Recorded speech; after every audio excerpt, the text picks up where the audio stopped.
Tá no ar mais um episódio do Dá o Papo Pode... 1, 2, 3 e...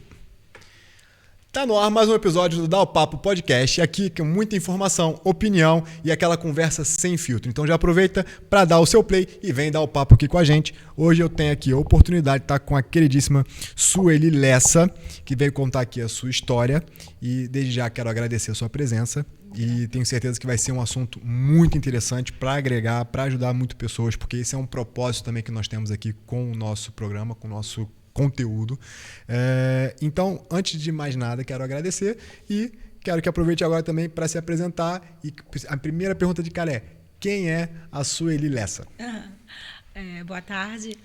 Meu nome é Sueli Lessa, né? Eu sou natural de São Luís do Maranhão. Maravilha! Maranhão.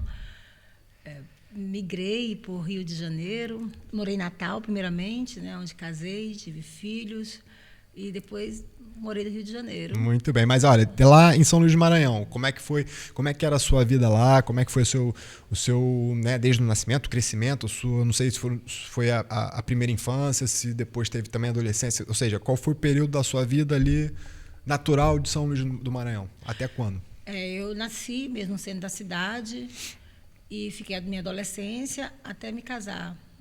Aos 23 anos, onde morei em Natal, depois para Natal. Mas foi uma adolescência muito boa, uma infância muito boa, muito bem criada. Os meus avós, minha mãe, sou filha de enfermeira. Meus avós foram muito presentes, meus irmãos são todos muito também presentes. Uma família muito unida. Graças à família Lessa, muito bem conhecida. Muito conhecida lá. Muito conhecida em São Luís. Lessa com 2 S, porque aqui o Lessa é com C cedilha. Muda, né? Mas é muito conhecida, é muito bem conceituada.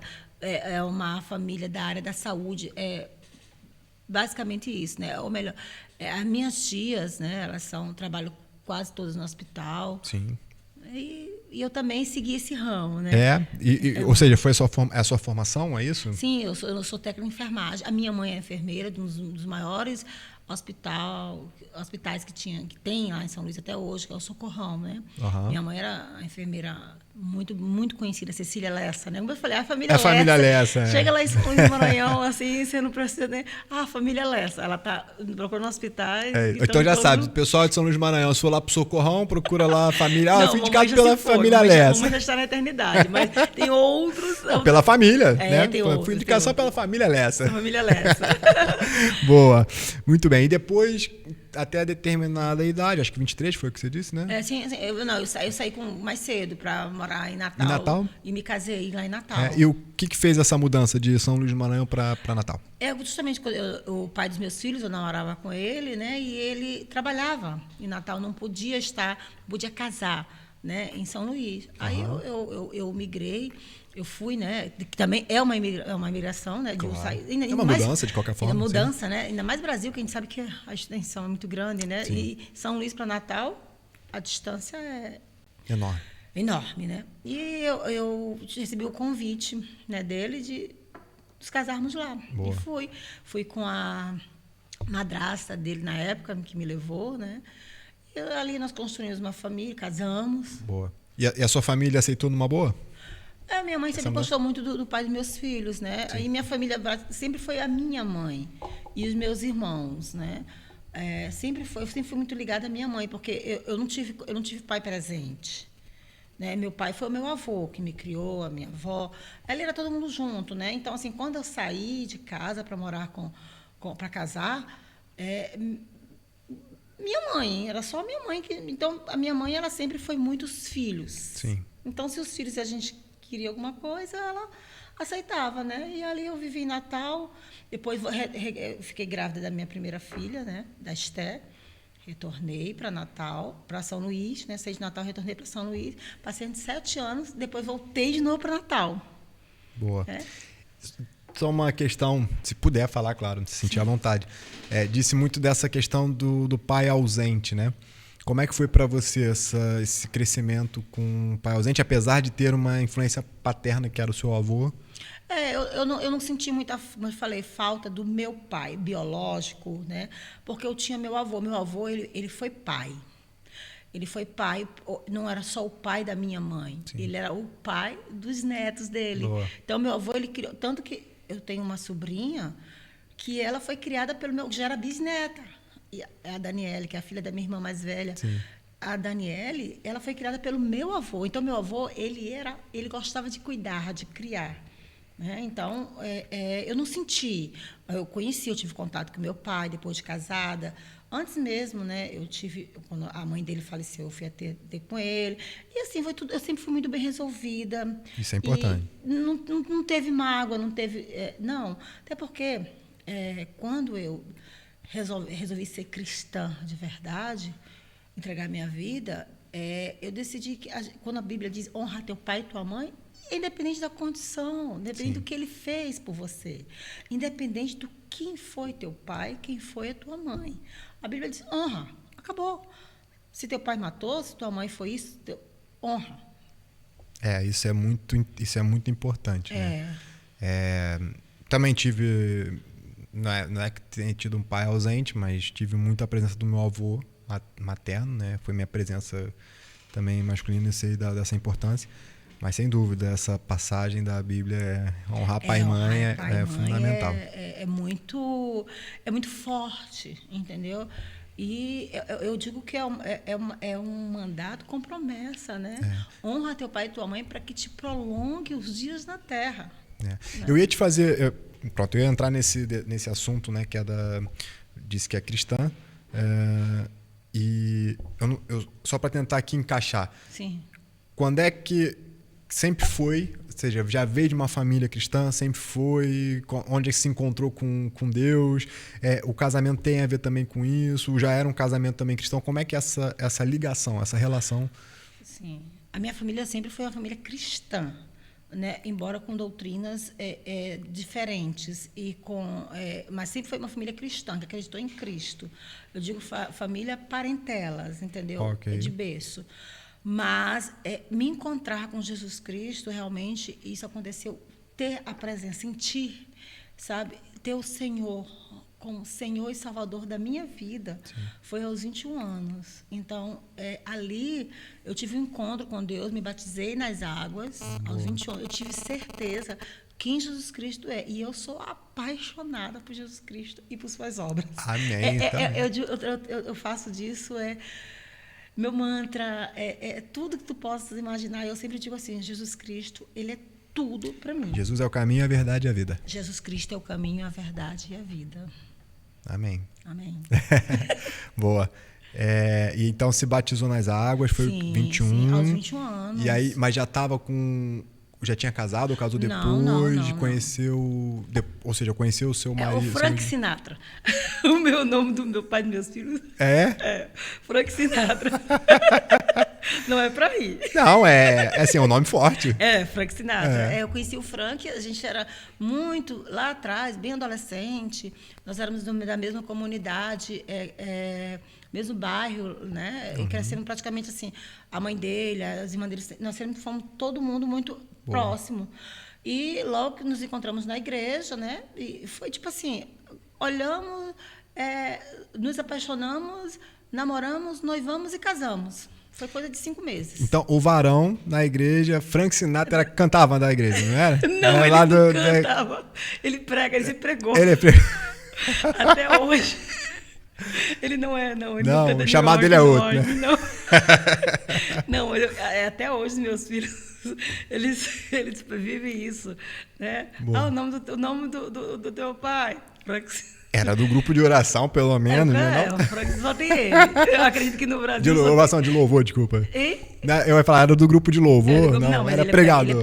Ele é pregador, ele é capelão hoje, né? Ele é pregador, ele graças a Deus por isso, né? Com a esposa dele, que é uma mulher de oração também. Tem uma vida muito boa, graças a Deus. Muito bem. Pronto, então teve essa vivência, mas aí também... Depois teve, então, o divórcio, né? Sim. A gente ficou quase 2 décadas juntos, né? E não deu. Cada um seguiu, né? De uma forma... Eu para um lado, ele para o outro, né? Eu já morava, nessa época, eu já morava em Natal, né? Eu falei, saí de São Luís. São Luís, sim. Já estava em Natal? Estava em Natal, né? E não deu mais certo. A gente achou melhor cada um seguir seu rumo. E foi melhor. Porque, às vezes, o casal... eles não precisam... separou o casal, mas ficou os filhos, que é um elo. Sim, esse entendimento é fundamental. Minha pergunta que eu tenho, eu falo que também passei por isso, mais ou menos, porque eu ainda não tinha tanto esse posicionamento, né, com Deus, com a igreja e tudo. Mas como é que era para um casal cristão, né, frequentador da igreja, Sim. de toda a comunidade, esse tema, né, tipo do divórcio? Porque o que eu mais vejo nas igrejas é, de certa forma, é um movimento sempre para tentar a reconciliação, né, a transformação, manter. E até eu sinceramente sou muito adepto a isso. Até certo ponto, sim, sou super a favor. Porque eu acho que quando Deus une uma só carne. Ninguém pode pensar em casar para se separar. Exato. Mas também consigo ter um entendimento racional que, infelizmente, num período ali, quando não dá mais certo, eu acho que o mais correto para evitar danos maiores, né, de repente, é tentar essa boa relação de separar aqui e ver, até porque também o futuro, né, Deus pertence. Sim. E também já vamos falar um pouco desse seu futuro, que também tem coisa boa que veio. Sim. Mas como é que foi essa relação, né, essa questão do divórcio para um casal que era da igreja? É porque as pessoas elas romantizam muito ficar casado para sempre. E tem que ser. Quem é cristão, ninguém casa para se separar. Sim. Mas chega um certo momento, Bruno, que é melhor. E eu não vou dizer para você que eu não tentei viver o meu outro casamento. Eu tentei buscar em prol da família, mas já existem coisas que acontecem na vida de um casal que não tem mais como voltar. Então, ele não quis. Foi ele que não quis mais, entendeu? Okay. Foi ele que não quis. E eu não tentei. Né? Tanto eu estava no Rio de Janeiro e eu tentei várias vezes. Mas quando chegou um momento que eu vi que eu sou muito assim de seguir. Sim, mas então, só para eu tentar encaixar nessa linha do tempo, teve então a situação de querer separar, do divórcio, e você então já não estava mais em Natal? Não, quando eu me divorciei, com 11 meses depois, eu fui embora para o Rio de Janeiro. Ok, então, teve esse processo, separou, após 11 meses, aí foi para o Rio. Sim. E ainda assim, quando estava no Rio, ainda tentou... Não, essa época a gente estava em batalha. É sempre uma batalha. Essa época a gente estava em batalha. A gente estava, sabe? Crente adora uma batalha, seja espiritual, seja... Essa época, tipo assim, Jesus estava bem distante de tudo, sabe? Principalmente estou falando da mim por mim, eu posso falar por mim, né? E era guerra por qualquer coisa, por ninharia, sabe o que é ninharia? Sim. Que assim, eu olho para trás e digo, meu Deus, eu sendo eu, né? Que eu sendo o velho eu, né? Porque a gente tenta todo dia se converter. Não vou dizer para você que eu sou uma pessoa convertida, não. Eu todos os dias eu peço para Deus me converter. É o que eu falo, eu sou falho, sou pecador, e é por isso que eu busco Deus todos os dias, porque se não fosse... Não, e a conversão, ela tem que ser diária. Diária. Porque imagina, a vida, eu costumo até brincar, eu gosto de treinar, né, ginásio, academia e tal, e eu falo assim, a vida com treino, né, com exercício físico, é difícil, mas sem o exercício físico é pior, porque, né, envolve saúde, envolve muita coisa.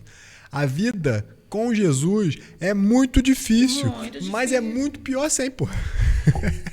Olha, eu não consigo me imaginar sem Jesus, embora que hoje eu tenho uma outra, eu sei que tua pergunta não está dentro do que eu vou falar, mas hoje eu tenho uma outra mente, porque eu fui da Assembleia de Deus, né? E não sei se tu sabes como é que é a Assembleia de Deus. Sim. Sabe? No Brasil, né? Nordeste.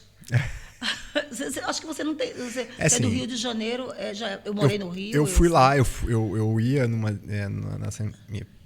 Não é que eu ia sempre, mas eu tive a oportunidade de ir algumas vezes na Assembleia lá do... Você não tem noção, quando eu casei pela primeira vez, o pastor mandou recado para mim que não podia casar de batom. De batom. Sim. Não estou falando batom vermelho, não. De qualquer tipo de... Aí eu sempre fui aquela ovelha rebelde, sabe? Eu falei, mas eu vou casar de batom mesmo. Se ele não quiser casar, ele que não casa. Eu também não caso.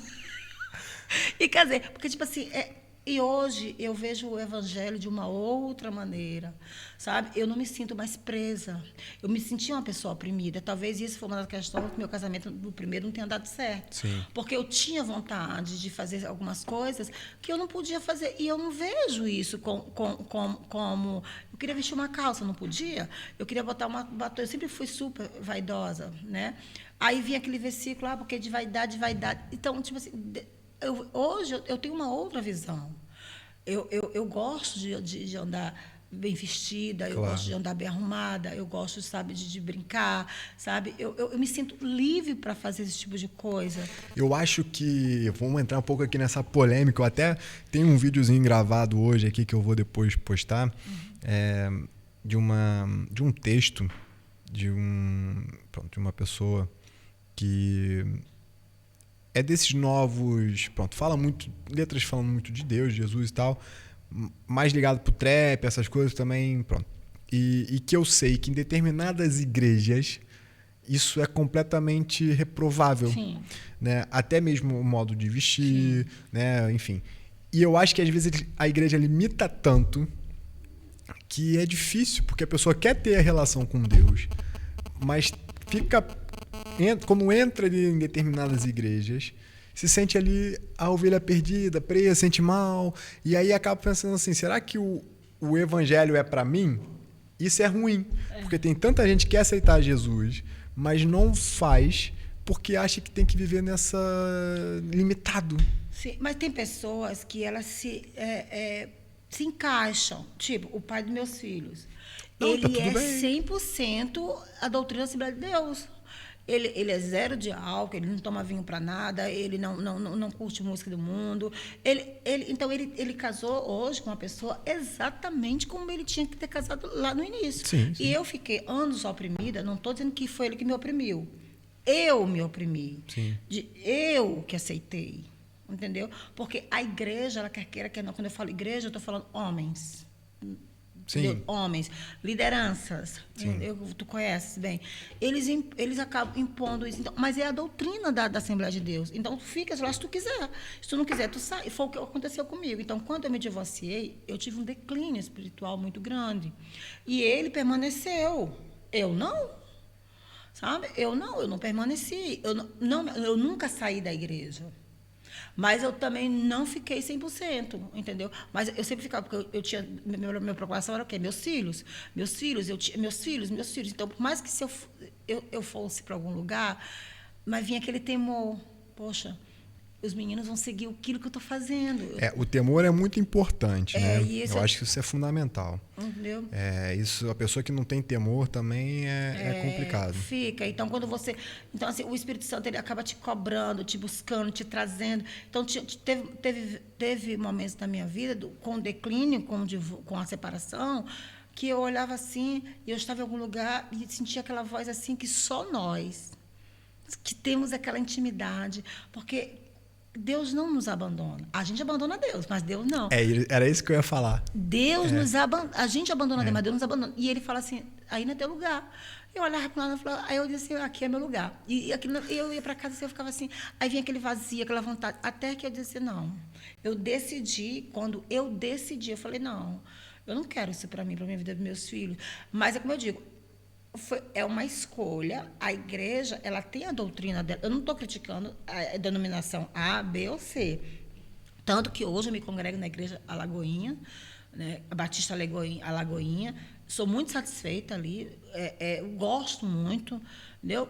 Toda a comunidade, ela tem as suas... Eu falo a comunidade evangélica, ela tem... seja qual for, ela tem os seus defeitos, tem as suas qualidades. E eu sou uma pessoa que eu tenho maturidade cristã para saber diferenciar o que é bom e o que não é.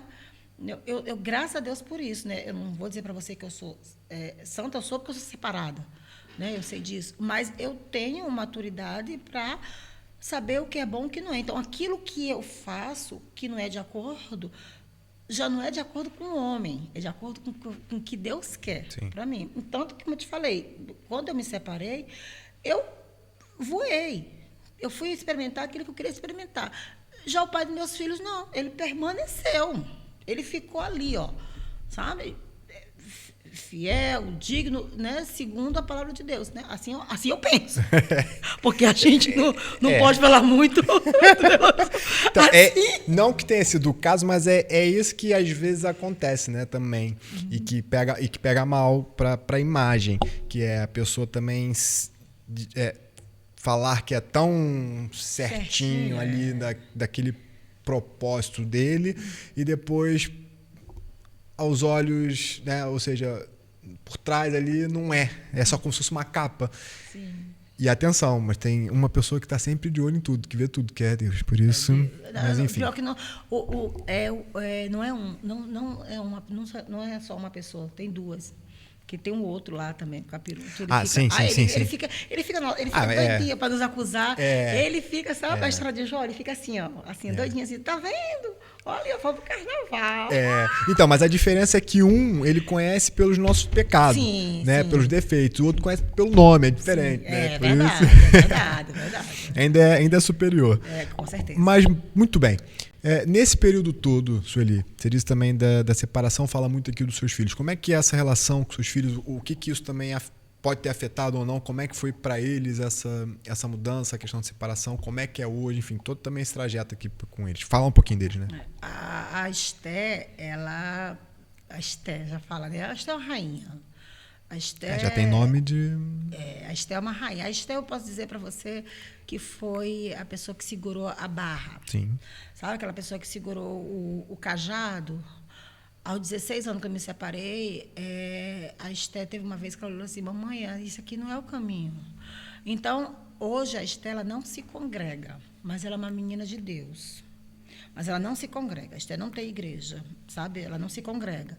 Por muitas coisas, porque a Esté ela viveu os bastidores. Sim.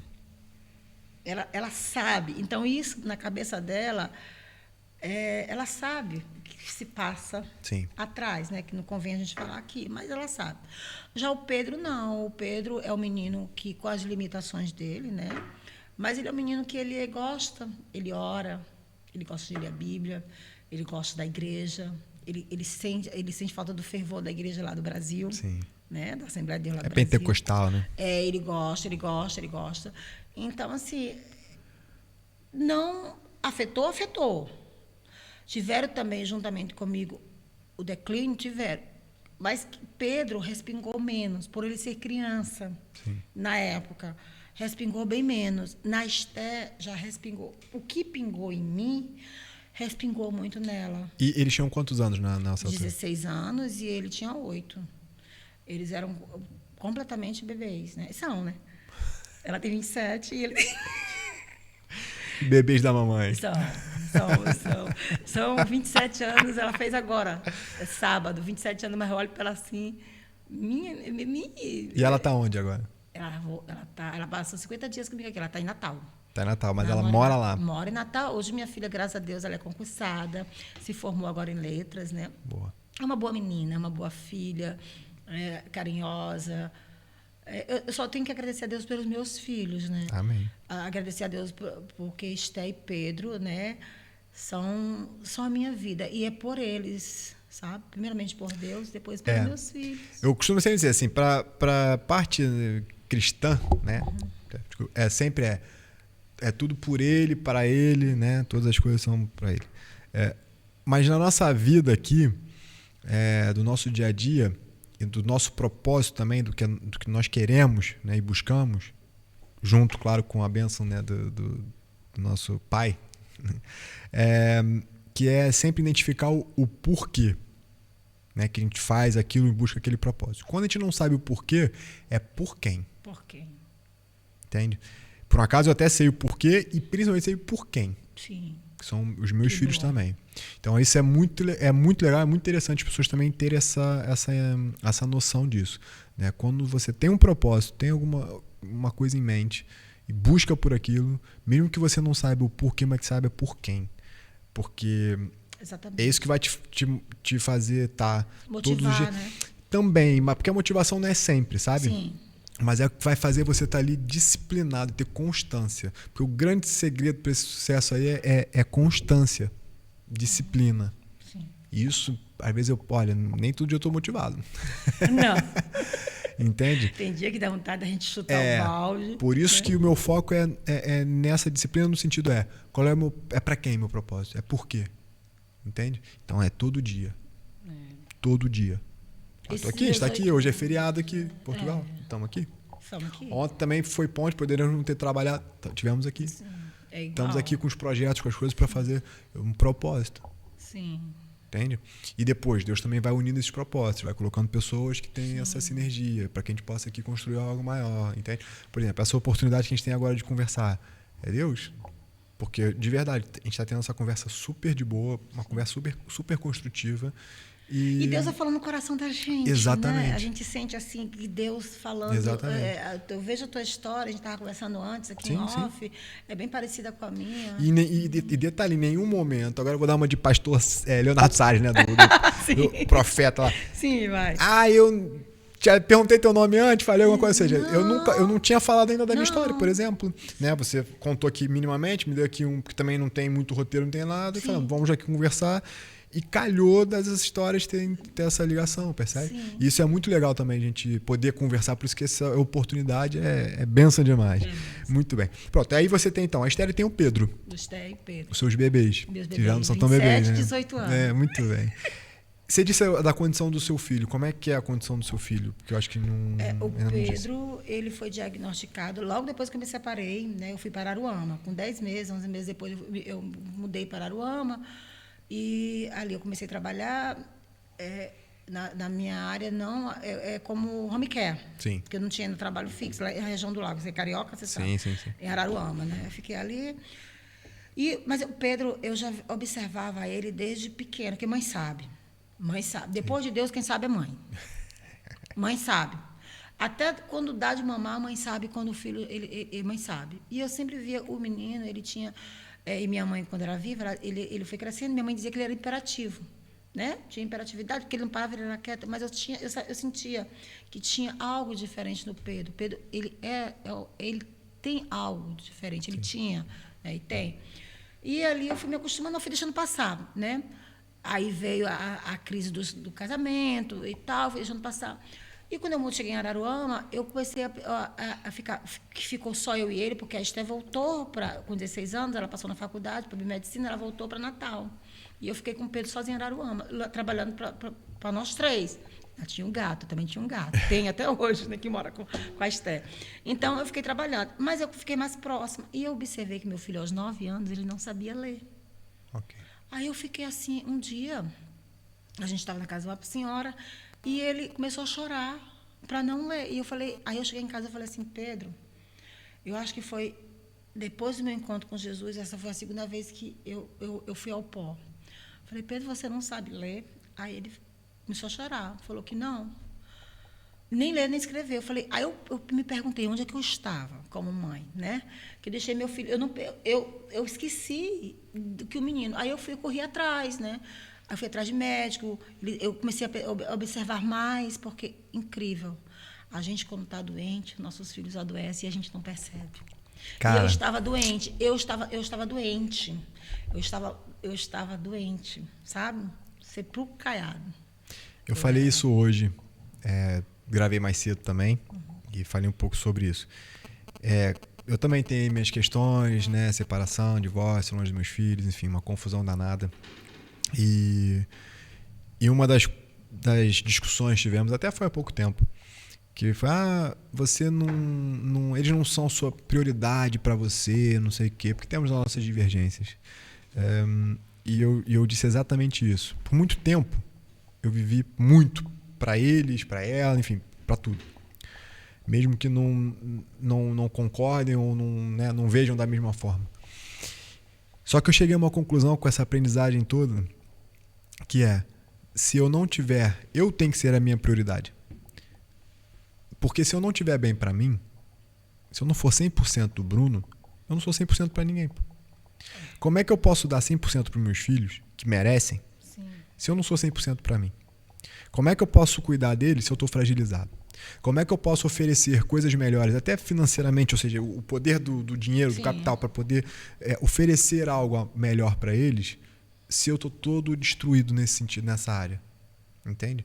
Então, por mais que haja crítica ou que alguém aponte o dedo e fale alguma coisa, que também sei que fazem para tentar te diminuir, diminuir como homem, como pai, no meu caso, né? Quando acontece. Mas hoje eu sou muito sólido nisso. Sou muito, como diz lá no Rio, eu sou muito cascorado com essas coisas. Que eu tenho que estar bem comigo mesmo. E eu tenho alguns pilares na minha vida. Que eu acho que nem adianta mudar muito a ordem, que é Deus, saúde, família e trabalho. E aí, são inegociáveis. Sim. Só que nessa relação Deus e saúde, né, eu tenho que estar bem, pô.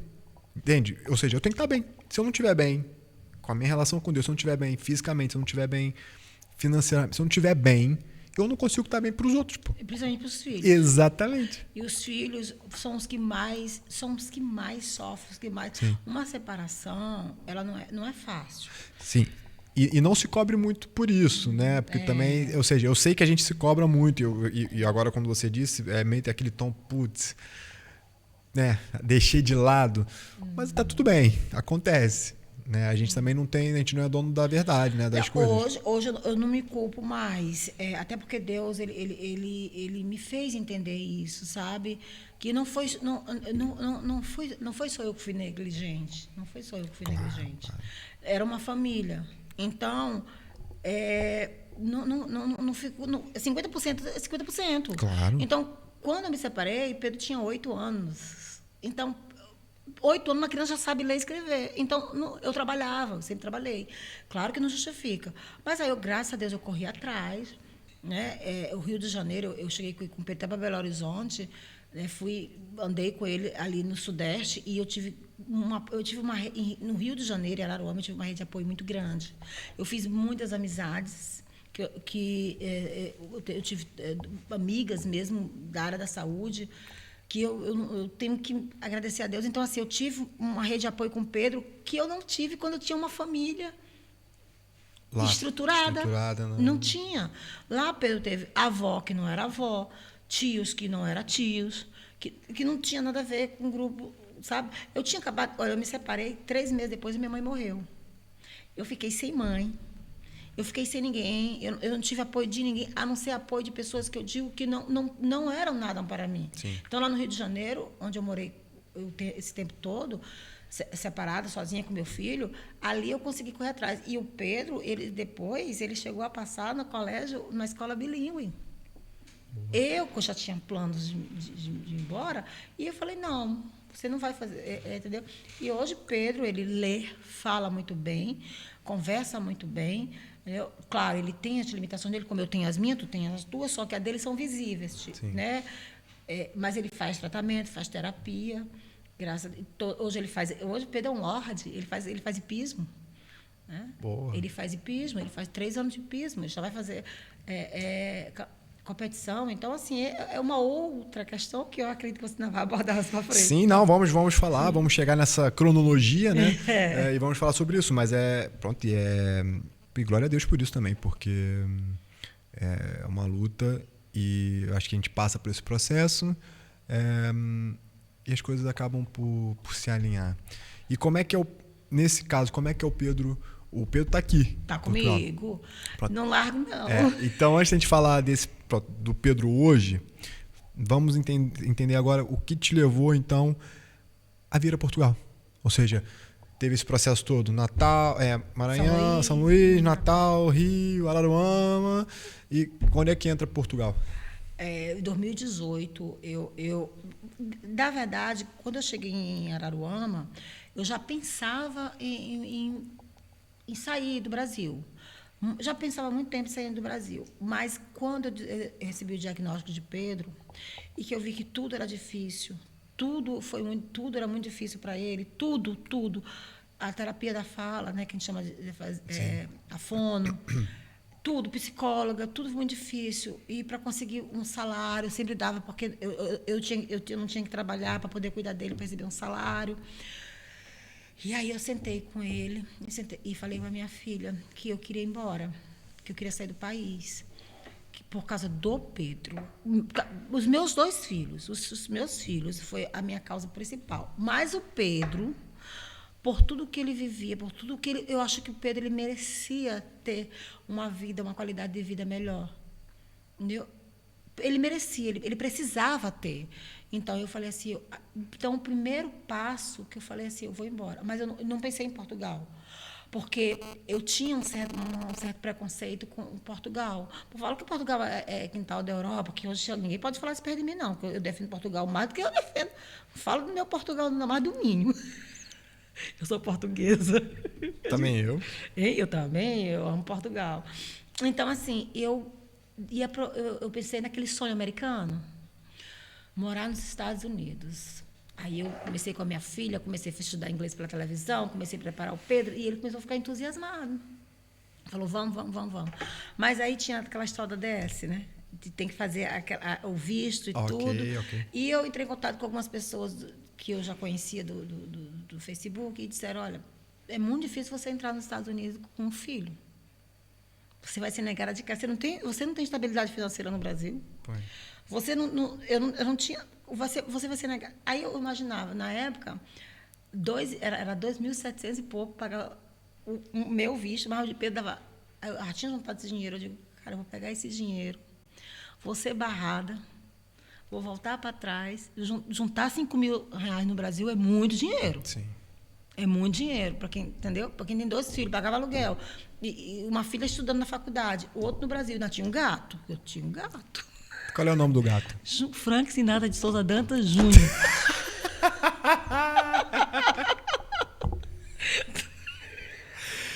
Cara, maravilhoso. Não é pra te rir, não. Não, mas eu tô rindo com respeito. Ele faz 10 anos agora. É. Mas ele canta bem, ele mia bem, pelo menos. Ele só mia. Mas eu tinha me separado quando eu encontrei o Júnior. Aí o Júnior. Eu perdi minha mãe, perdi o casamento, mas ganhei o Júnior. Eu não vi ainda, não sei como ele é, você vai me dizer depois cor dele e tal, mas eu imagino muito ele, aquele gato do Pinóquio, o Fígaro. É assim? Não, ele parece com um garfo. O garfo? Ele é gordo, ele gosta de lasanha. Eu também gosto de lasanha. Ele é muito bem tratado, minha filha. Hoje eu não pude trazer. No princípio, quando eu vim, ele vinha. Ele é chipado e tudo, tem documento e tudo. Aquele gato ali é mais chique do que nós dois juntos. A Esté cuida dele, vai fazer 10 anos agora. Aí eu me separei, aí eu falei, Esté, teu pai já tem 2 filhos, deve ter mais um. Vai ser o Júnior, Frank Sinatra de Souza Dantas. É registrado e tudo, menino. Mas ele pagava a pensão também pelo Júnior? É ruim, não. Eu não vou nem entrar nesse assunto, não. Nisso aí, não. Não. Imagino que deve ter sido uma luta também. Mas eu também posso falar que eu também tenho aqui meus BOs com isso. E olha que eu sou um cara que tento ser certo com essa questão de pensão e tudo, que eu sei que também é um problema grande. Mas eu tenho a minha versão também do que eu passo como homem, né, das coisas. Mas enfim, isso também fica para os próximos capítulos. Não cabe. Tipo assim, é uma coisa que já foi superada, graças a Deus. Não, é isso. Não, e atenção, eu acredito muito e sou super a favor da mulher nesse sentido. Entende? Só que eu hoje vivo muita coisa também do lado do homem que infelizmente o mundo não tem muito esse entendimento, sabe? Ficou muito aquele estigma, né, é só o homem que falha, né? Só o homem que não presta, que não é, mas tem muita coisa também que homem de verdade, ok? Passa e não é falado muito. Uma coisa que eu vou falar para você é que eu sempre digo e vou dizer sempre. Quando uma mulher, ela chega a colocar um homem no tribunal, na justiça, para ele pagar a pensão, quando ela bota, isso é o meu ponto de vista. Olha, eu já falei, eu não sou feminista, não. Eu sou uma pessoa que eu sou justa. Mas tu és homem. Tua obrigação é de dar alimento para teus filhos até eles poderem. Independente. Concordo. Os pais. Então, quando uma mulher ela chega a colocar o pai, ou vice-versa, porque também existe o contrário, que eu conheço. Existe. A rede que eu trabalho, a rede hoteleira, eu mais vejo, já vi. Mulher diz assim, ele está com o pai no Brasil, se ele quiser que se vira. Eu falei, não é assim. Não, então, mas eu concordo 100%. A única questão é que eu tenho porque o meu caso é diferente. Não estou dizendo que eu não dou nada. Eu dou e... Tem que dar, né? E quero dar muito mais. É aquilo que eu falei, eu quero estar 100% e quero estar muito bem para dar muito mais. Só que o meu caso é diferente, porque eu tô lutando para ter os meus filhos também, entende? Mas você pode ter seus filhos, não pode ter seus filhos lá e você aqui, não dá para ser assim? Não é assim. Você não quer, não? Não é assim. É que vai acabar por acontecer. Sim. Porque também chega uma hora que a gente cansa. São muito meninos teus filhos, né?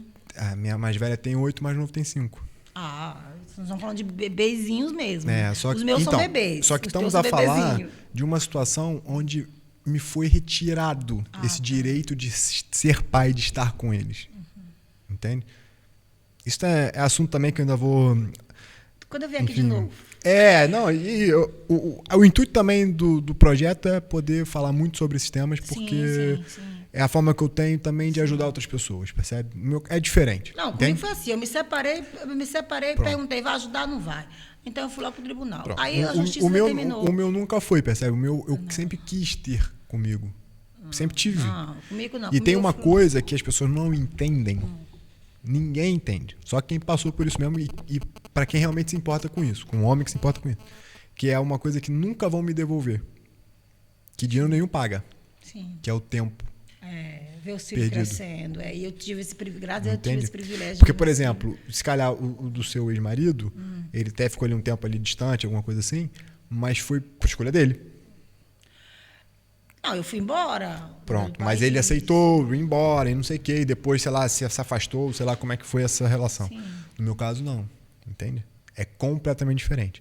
Mas, enfim, são outros assuntos, são outras questões, mas concordo com a questão de pensão e tudo mais. Mas voltando um pouco, então, aqui, e passamos também aqui do Frank Júnior. Do Júnior. Júnior é meu filho.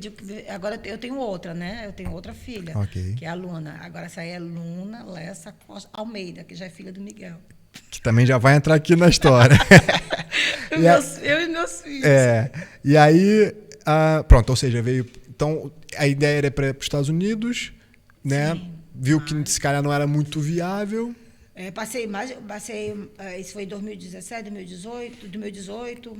Cheguei em Araruama em 2016. Em 2017, comecei já o ano todo em trabalho pensando nisso.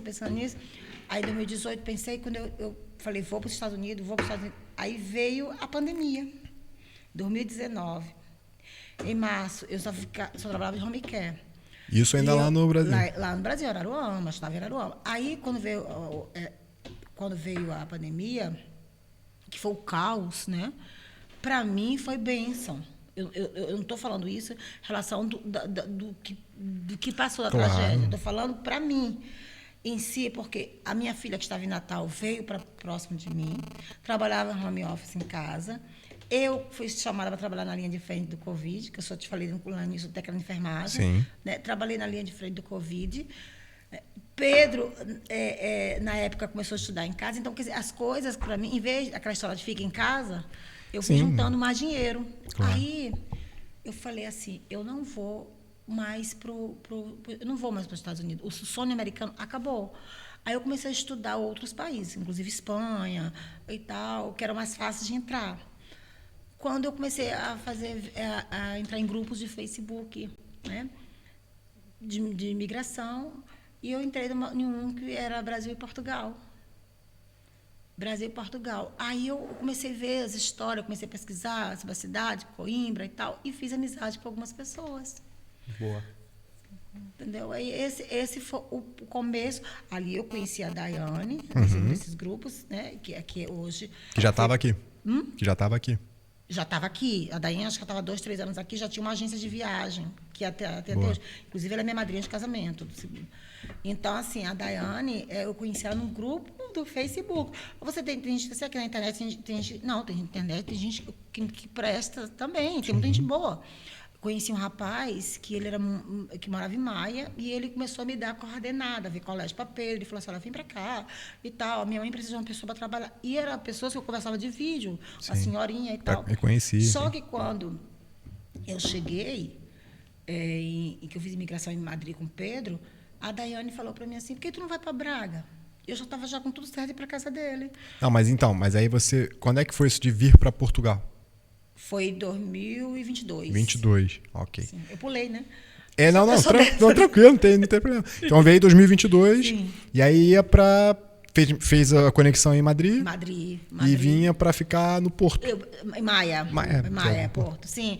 Mas aí, de última hora, eu decidi, ela falou, olha, Braga, ela deve lembrar dessa conversa, a gente por telefone, ela falou, Braga é a cidade dos brasileiros. Ah, é? Brazuca, né? É. Bragazil. Bragazil. Aí aquilo me deixou assim encantada. Aí eu, na mesma hora, fui pesquisando ali no aeroporto, esperando o voo, que tive 4 horas de espera de um voo para o outro, que o aeroporto de Madrid é uma cidade de São Paulo, praticamente, que eu penso no aeroporto grande demais, é aquele. Aí eu fiquei ali já em Madrid pesquisando e eu encontrei já um hostel. Falei, pronto, é para lá que eu vou. E fui, né? E vim. Né? Boa. E como é que foi essa mudança? Ou seja, como é que foi essa adaptação? Né? Porque também sabemos que toda imigração, toda mudança, primeiro que todo recomeço, né? Sim. É muito difícil.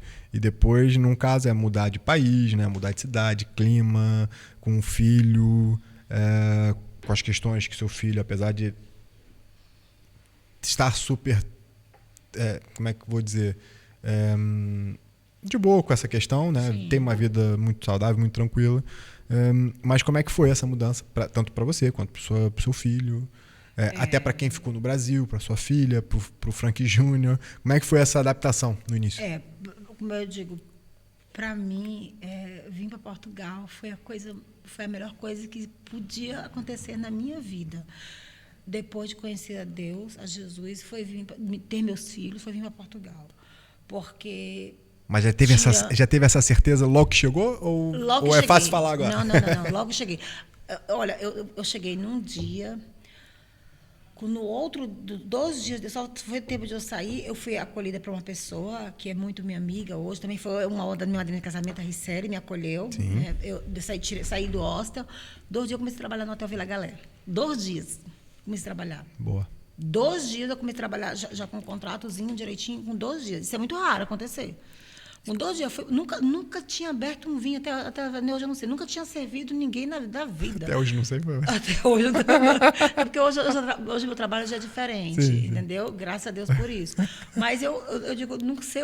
Aí eu cheguei no Vila Galera, a primeira coisa que eu me boto na cozinha, o homem fala assim, me deu uma chávena de café. Eu falei... O que é chávena? Meu colega, esse é de comer. O que é chávena, pelo amor de Deus? Porque a gente vê aquela ideia que o português é o mesmo. Só que não, né? No avião eu entendia mais o que falava em inglês do que falava em português. Eu ia falar, na altura, quando eu estudava o inglês, né, para ir para os Estados Unidos, tinha que depois ter estudado português de Portugal. Não, totalmente diferente. Mas eu digo, assim que eu botei os pés nas terras lusitanas, eu tive certeza que eu ia ser completamente abençoada aqui. E eu não tenho vontade, sabe, as pessoas, eu trabalho, como eu te falei, eu trabalho com muitos imigrantes também, pessoas de Angola, pessoas, né? Rede hoteleira, você sabe, eles pegam mais pessoas de fora. E muita gente fala para mim assim, eu tenho vontade de voltar, eu tô aqui. Eu falei, porque Portugal não é um país de se ganhar dinheiro. É um país de qualidade de vida. Aqui, lá no Brasil, você sai 5 horas da manhã. Eu saía para trabalhar em Niterói, imagina, de Araramba a Niterói são 2 horas e pouca. Aí imagina, eu saía aqui, tá 9 horas da manhã, eu chego no serviço 9h45. E eu chego 9h50, meu chefe Natal ainda tipo assim, calçando a luva. Então assim, o povo aqui, as lojas abrem 10. Aqui tem exatamente aquilo que eu vim buscar, não foi dinheiro. Uma vida tranquila. Porque dinheiro eu ganho em qualquer lugar. Eu trabalho. É isso. Dinheiro eu ganho em qualquer lugar do mundo. Onde me colocar, eu ganho dinheiro. Agora, o que eu vim em busca, e eu não me arrependo por nada, é justamente isso. É a qualidade de vida, Bruno. Sabe? Isso aqui não tem preço. Não, eu digo para você que eu já também trabalho em Espanha. Às vezes eu vou para a Espanha, às vezes eu vou para ali. Costumo mais ir para Açores, né? Mas não tem preço a vida dos portugueses. Sabe? Eles falam assim... Vai passando. Eles abrem a porta do comércio deles assim, como se o dia tivesse 52 horas e 59 minutos. No começo me irritava, porque eu sou uma pessoa proativa. Que é acelerada, né? Tipo assim, quando eu botar o café no fogo, eu já estou ali, ajeito o menino, e eu sou muito proativa, eu sou muito acelerada. Né? E eu vi aquele povo aqui lá, tipo assim, eu chegava ali, tu conhece Braga, né? Ali conhece algumas Braga, coisas, sim. Ali o chafariz, eu só passava aí e via o povo ali no jornal, em 2022. Aí eu passava e dizia, Mas de vagabundo, faz nada. Eu dizia, a gente, aí eu me lembrava lá no Brasil da minha... Aí depois eu digo, não, que é isso? Eles vivem, os portugueses vivem, sabe? E começa a trabalhar às 9, encerra às 5 da tarde, das 5 em 1. Você pode chegar na segurança social que eles não te atendem mais. Entendeu? Hora do almoço, eles não atendem ninguém. E a gente não, a gente come ali no trabalho, a gente ganha, mas a gente corre muito para ganhar. Sim. Então, nunca me arrependi de ter vindo para cá, em nenhum momento da minha vida. Que bom. E vendo a evolução do Pedro, então, eu te falei, Pedro é um lord. Isso é bênção demais. Eu acho que quando Deus também coloca Sim. esse propósito, né, na nossa vida, abençoa essa caminhada. Sim. Isso é muito legal. E aí, onde é que entra o Miguel nessa história? Miguel é meu arcanjo. Olha o nome. Arcanjo Miguel. Miguel é meu arcanjo. Miguel, eu conheci ele, né, trabalhando, graças a Deus por isso. 23 de dezembro de 2022, quer dizer, 3 meses. Mal chegou aqui, então já... Ele já estava Miguel preparado, então. Deus já tinha preparado Deus já tinha preparado essa união. Já tinha. Tanto que quando eu ia para o Porto, morar em Porto, e ia para cá, já tinha preparado. Miguel é meu arcanjo. A minha vida, eu sempre corri atrás das minhas coisas, eu sempre batalhei. Eu acho, a pessoa abrir a boca e dizer assim, ela só tem as coisas porque ela tem um marido, não é verdade. Não é verdade. Porque eu sempre conquistei. Eu vou te dizer que o Miguel ele veio para somar. O Miguel somou na minha vida. Miguel, e ele falou que ele fala, né? Ele sempre diz para mim, ele diz lá no início, que o que me fez ele se apaixonar por mim foi justamente a coragem, a minha fé e o amor pelos meus filhos. Né? O Miguel, ele não era cristão. Miguel era ateu. Hoje, Miguel ele é amigo do Evangelho. Se a gente vai para a igreja, vai para o culto comigo, não gosto nem que meu filho fale do culto. Miguel não gosta. Então, ele é amigo do Evangelho. Então, foi através da minha fé, do meu Cristo, do teu Cristo, daquele Cristo, não o Cristo do madeiro, o Cristo verdadeiro, que reina e vive no nosso coração, que Miguel se aproximou de mim e me amou pela minha história de vida. Sim. Essa história, como ele fala, é o amor que eu tenho pelos meus filhos, que você não sabe o quanto eu amo meus filhos. Depois de Deus, Pai, a Trindade eterna, são os meus filhos. Eu sei. E depois o Miguel. Eu sei exatamente como é. Por isso que eu fico muito feliz em ter essa oportunidade de conversar com você sobre isso, porque de verdade eu acho que Deus preparou esse momento, porque também é uma questão minha, e já pude aqui partilhar mais ou menos, que é exatamente isso. Depois de Deus, as coisas que eu mais amo na minha vida são meus filhos. Olha, tudo por eles mesmo também. E eu vou te falar uma coisa. Eu vim para cá com um certo preconceito. E eu dizia assim... Porque eu tinha um propósito de não casar mais. Eu tenho 52 anos, me separei, eu tinha 42. Então, meu propósito era de não casar mais. Era ver para mim e meus filhos. Casar mais. Mas o Miguel, ele é tão especial. Ele é tão... Miguel, ele não é padrasto, ele é paidrasto. Tipo assim, o Pedro está deitado, ele dá comida para o Pedro na cama. Sim. Miguel é paidrasto. Miguel, ele é... Então, quando eu o conheci e eu vi da maneira que ele tratava a mãe dele, tratava o filho dele, e tudo aquilo, isso também a história de vida dele também me chamou de atenção. E eu sou completamente apaixonada pelo Miguel. Ô, glória! Eu digo assim, eu sofri preconceito? Sim. Qual foi o preconceito? Ele sabe disso. A gente é muito... justamente a história do julgo desigual, né? Eu encontrei dificuldade de me casar, nós casamos no religioso e casamos no Brasil. Sim. Só falta casar agora em Vegas e na Tailândia. Foi ele quem disse. Tá gravado. Tá. Então, e eu sofri esse preconceito de da igreja não querer. Até que o pastor chegou e chamou ele e falou assim, olha, você sabe que a Sueli vai assim, ele falou, sim. E se ela não for, eu que não vou querer. Mas porque ele gosta, entendeu? Então, assim, eu não pressiono, não tenho pressa, porque eu gosto dele do jeitinho que é. Sim. E daqui a pouco também ele... vai sentir ali o fogo ali do Espírito Santo e vai querer também se batizar nas águas. E a porque nossa é uma... casa já, assim, a gente pode dizer, eu posso dizer para você, assim, de boca cheia, que eu e minha casa serviremos ao Senhor. Amém. Amém. Glória a Deus. Boa, bom demais. Olha, essa sua história, esse papo tá muito bom. Sim. E eu, sinceramente, acho que daria um livro fantástico. Né? Quem sabe, né? Tem bagagem, né? Pô, é incrível. De verdade. Acho que deveria investir nisso porque isso realmente, pô, é fascinante. Não só porque eu acho que tudo que... Essas boas histórias tem que ser partilhadas. Né? Que nem, por exemplo, a ideia do podcast, né? Desse trabalho, desse projeto, é também falar da minha vida, do meu testemunho, ajudar a pessoa, porque é tudo que eu faço na minha vida, eu acho que o meu grande propósito que eu tenho na vida é ajudar pessoas. Sim. E como é que eu posso ajudar pessoas? Com coisas que eu faço, coisas que eu vivi. Por exemplo, eu não posso falar com alguém sobre casamento, né, se eu realmente, como eu já vivi essa questão, né, do divórcio, tudo, então eu acho que eu tenho base para poder, de repente, ajudar um casal que precisa, ou até mesmo já está naquela situação de separação e tal. Eu oriento até hoje, eu estava falando com um amigo meu sobre isso também, que está passando por um momento. Então, assim, a gente só consegue ter base quando a gente passa, né? Crise financeira, longe da família, longe dos filhos e não sei o quê. Eu só consigo ajudar porque eu vivo isso, porque eu vivi isso. Entende? Sim, eu acho que esse é o meu grande propósito. E como é que, por exemplo, eu antes de também, eu sou da área comercial, né? Eu já trabalhei aqui eu tô aqui há 6 anos, foram 5 anos trabalhando em rede do fitness, né? Ginásios, academias e tal. E muitas vezes eu questionava a Deus, falava assim, pô, por que eu trabalho às vezes em certos ambientes, né?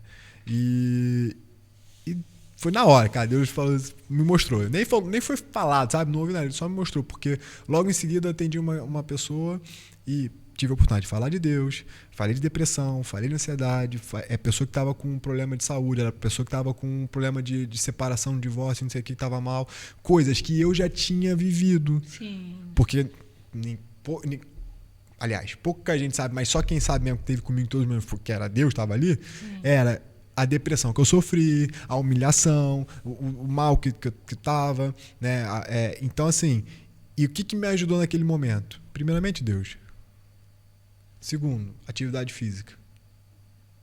Cuidar da saúde. Entende?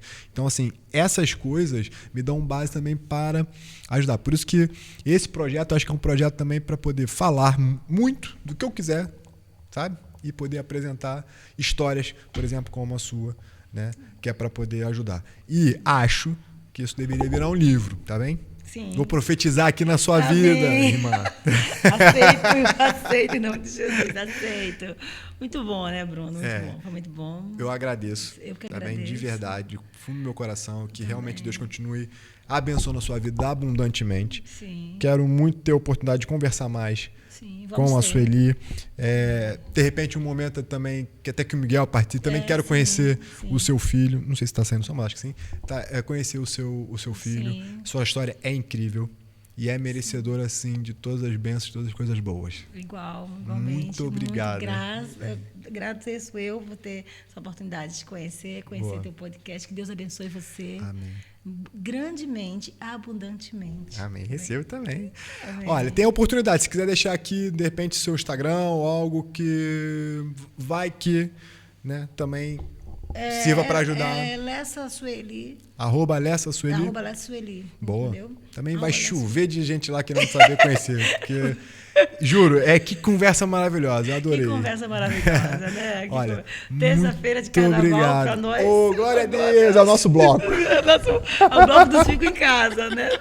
Amém. Muito bem. Tá. Pronto. Cadê aquela câmera? Para você que gostou, não esqueça então de seguir o Instagram aqui da Sueli. Também não deixe de seguir a nossa página no Instagram, @dalpapo.pt. Quem quiser também seguir a minha página, @brunotorres.pt. Tem @VV Studios, @VV Traffic Data, @VV Group, todo o nosso canal no YouTube também da VV TV. Segue, compartilha, se inscreva, ativa o sininho, só benção, tá bem? Porque esses conteúdos, quando a gente partilha, ele entende que de repente pode ajudar outras pessoas. E espero que tenham gostado e conto com vocês para o próximo episódio. Não se esqueça, é tudo nosso e nada deles. Amém. Foi? Foi bom? Foi bom. Melhor do que eu